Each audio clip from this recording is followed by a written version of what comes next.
السلام عليكم ورحمة الله وبركاته. أهلا وسهلا بكم حبايبي ومتابعين قناتي في كل مكان. في البداية أحب أقول لكم كل سنة وأنتم طيبين، وبمناسبة شهر رمضان الكريم ينعاد عليكم بألف خير أنتوا وحبايبكم. طبعا عارفين البرتقال موجود كتير قوي اليومين دول، وطبعا رخيص واقتصادي جدا. تقدري تعملي منه مشروب جميل جدا بالجزر، ومشروب طبيعي وحلو جدا وسري لونه طبعا جوه في الفيديو. يلا نقول اللهم صل وسلم وبارك على سيدنا محمد وعلى آله وصحبه وسلم تسليما كثيرا، ونخش نشوف الفيديو بتاعنا عملناه ازاي. اول حاجه هنعملها النهارده هنبدا بسم الله. معايا طبعا البرتقال اللي هنعمله غسلته وسايباه يتصفى بالشكل ده. اهم حاجه تمسكيه واحده واحده تحت الحنفيه وتغسليه كويس جدا. طبعا البرتقال ده مال الدنيا وبيعمل عصير حلو جدا. معايا حوالي 6 كيلو من البرتقال، هحط عليهم كيلو من الجزر. كيلو من الجزر قطعته شرايح بالشكل ده، شرايح رفيعة، وهحط عليه مية وهحطه على البوتاجاز يستوي لغاية ما يتسلق تماما. يلا نبدأ مع بعض ونشوف هنعمل ايه. بعد ما بفتحه طبعا كله على طول ببتدي اعصر.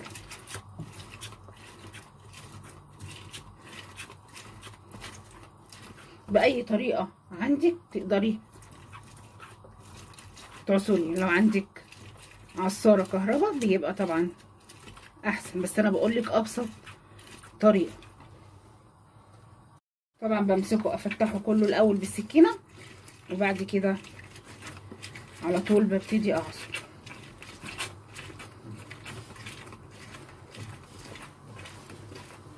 طبعا اول حاجة بعملها بولع على الجزر على النار عشان اول ما اخلص يكون اتسلق كله. اخلص حبة حبة وبخلص احط بالشكل ده في الخلاط.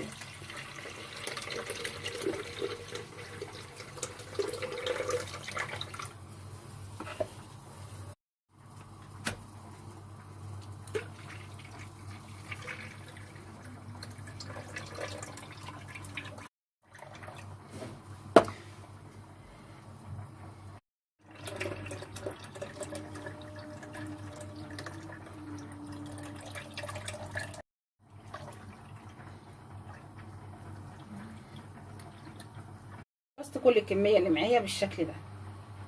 هعمل ايه؟ معايا كيسين من التلج من نوع البرتقال. طبعا دلوقتي بقى عندي لتر ونص من المية، هفضيهم في الديسبنسر بالشكل ده.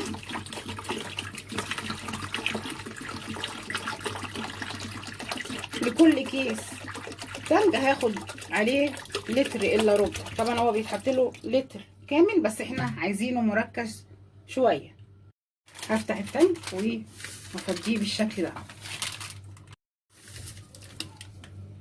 انا هضيف كوبايه من السكر، تقدري تضيفي السكر حسب المذاق اللي انت عايزاه. التانك كويس جدا بالشكل ده لغايه ما يدوب معايا تماما. جربي كده تحطي البرتقال مع التلج بالطريقه دي مع الجزر، بيبقى مشروب جميل جدا. طبعا البرتقال رخيص جدا اليومين دول، تقدري تعملي كميه وتخليها في الفريزر. جبت طبعا التلج كويس جدا، هاخد عصير البرتقال واحطه على التلج. هاخد كمان نص ده وهخلي النص التاني هحط فيه الجزر. الجزر بتاعي استوى وسبته هدي شويه بالشكل ده، هحطه على حبه من عصير البرتقال وهخلطه كويس جدا في الخلاط. لازم اخلي الجزر يستوي كويس جدا. ضربت العصير البرتقال مع الجزر كويس جدا لغايه ما نعم معايا خالص بالشكل ده. فين قوام الجزر عامل ازاي؟ طبعا لازم تسلقيه كويس جدا عشان ما يبقاش فيه اي نوع من الخشنه في العصير بتاعك. جربي المشروب ده، المشروب ده بيبقى حلو جدا جدا، وتقدري تعمليه من غير سكر خالص لو عندك مريض سكر او حد بيعمل دايت. دلوقتي باخد الديسبنسر بتاعي بقعده على القاعده بتاعته. بالشكل ده. كمان بغطيه،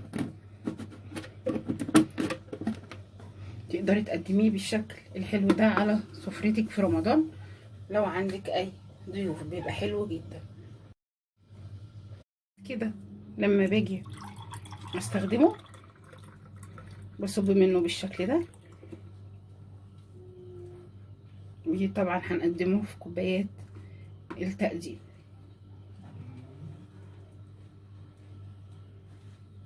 اي شريحة من البرتقال بقدمه بالشكل ده، وبكده يكون الكمية اللي طلعت معايا من 6 كيلو برتقال. طبعا البرتقال ده متواجد بكثرة اليومين دول ورخيص جدا، مالي الاسواق، تقدري تعمليه بكل سهولة، حاجة نظيفة من البيت مضمونة صحية لولادك. الجزر فيه فايدة حلوة جدا، البرتقال فيه فايدة حلوة جدا، احسن ما نجيب من بره. طبعا تقدري تحفظيه زي ما تحبي. عندك طريقتين، ممكن تحطيه في ازايز بالشكل ده وتحطيها في الفريزر، وقبل الفطار بحوالي ساعتين 3 تطلعيه. عندك خيار تاني، تقدري تمليه في اكياس على حسب ما بتحبي او العدد اللي عندك، وتحطيه برده في الفريزر وتطلعيه قبل الفطار بحوالي ساعتين 3. وبكده اكون خلصت الفيديو بتاعي النهارده. ارجو ان يكون الفيديو عجبكم، واحب اقول لكم كل سنه وانتم طيبين بمناسبه شهر رمضان الكريم، ينعاد عليكم بالف خير. اشوفكم على خير الفيديو جاي، يا ريت ما تنسوش اللايك لو الفيديو عجبكم.